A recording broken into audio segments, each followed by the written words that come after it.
ముఖ్యంగా మొదటి రోజు, రెండవ రోజు, మూడవ రోజు ఈ విధంగా సోమవారం మొదలుకొని అంటే సోమవారం సెప్టెంబర్ 22వ తేదీ ఆశ్వయుజ శుద్ధ పాడ్యమి నాడు దేవీ శరన్నవరాత్రోత్సవాల ఆరంభమై సోమవారం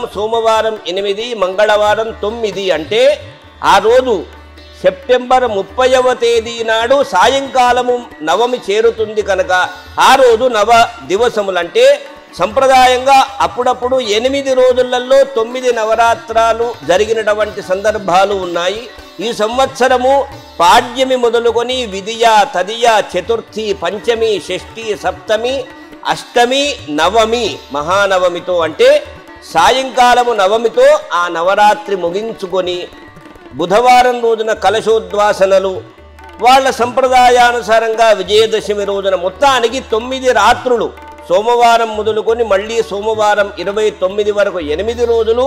30వ తేదీ సెప్టెంబర్ 30వ తేదీ 9వ రోజు సమాప్తం చేసుకుని అక్టోబర్ 1వ తేదీ రోజున ఆ యొక్క కార్యక్రమాలన్నీ కూడా సుసంపన్నం చేస్తారు. ఇది దేవీ నవరాత్రాలకు సంబంధించినవి.